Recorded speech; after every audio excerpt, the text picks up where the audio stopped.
curriculum and how to teach skills.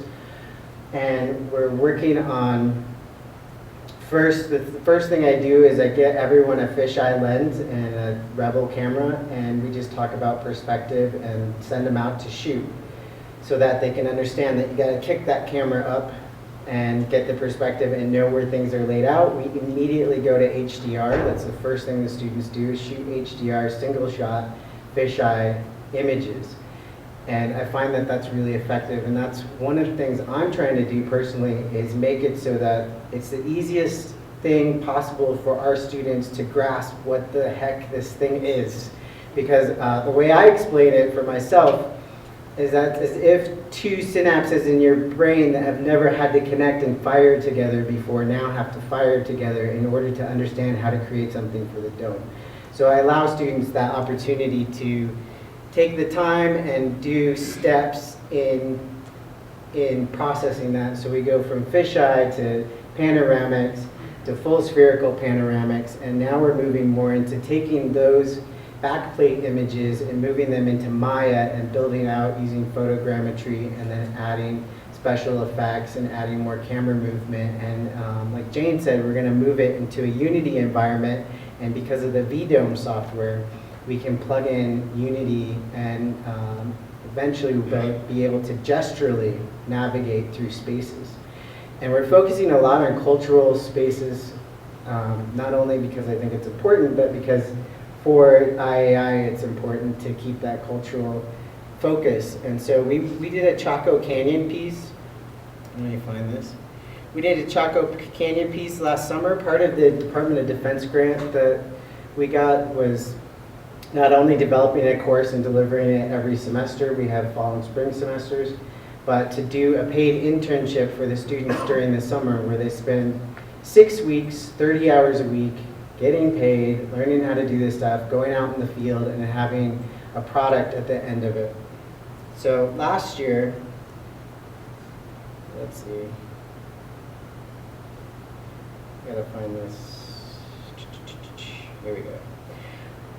Last year we went to Chaco Canyon.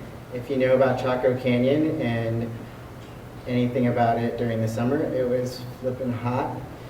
But it was a good test because we had our gigapans and we had these cases, these huge cases that we were trucking around.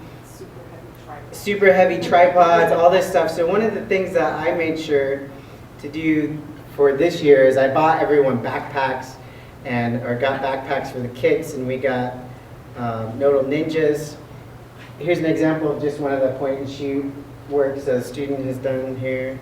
But we got Nodal Ninjas so we can be more on the go with our content. Let's see how this loads here.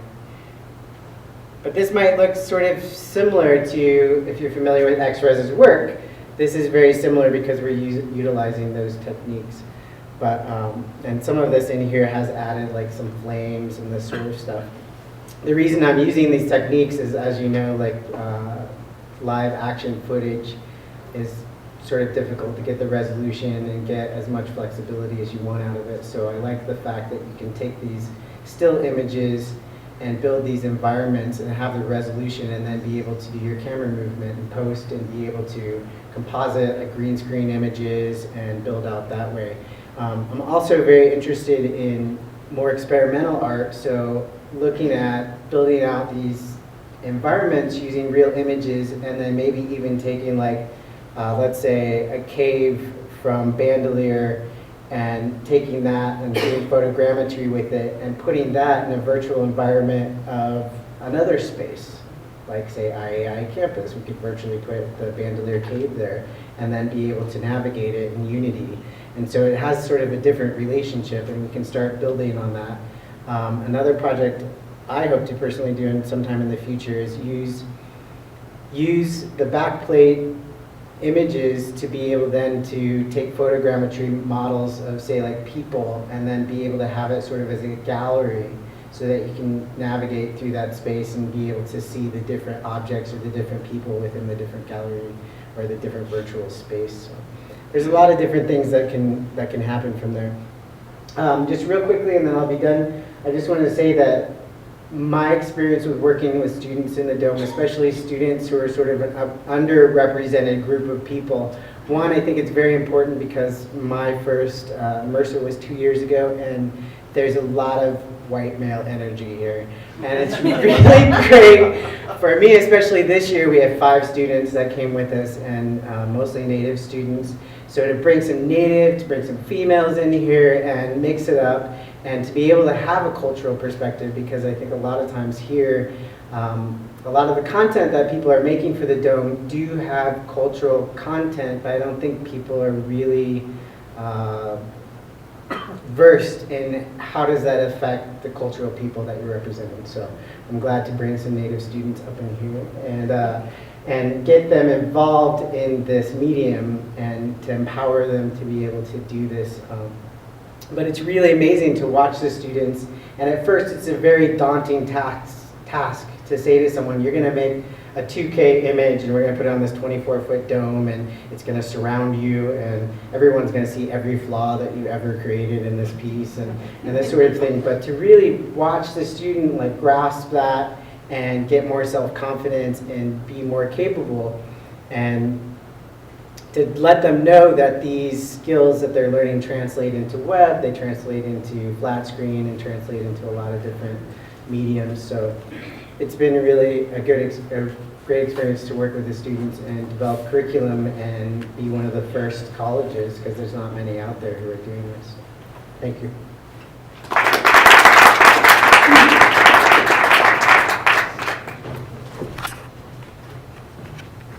Okay, not sure where to go from here. I just want to open it up for any questions for any of the panelists. Does anybody have any questions?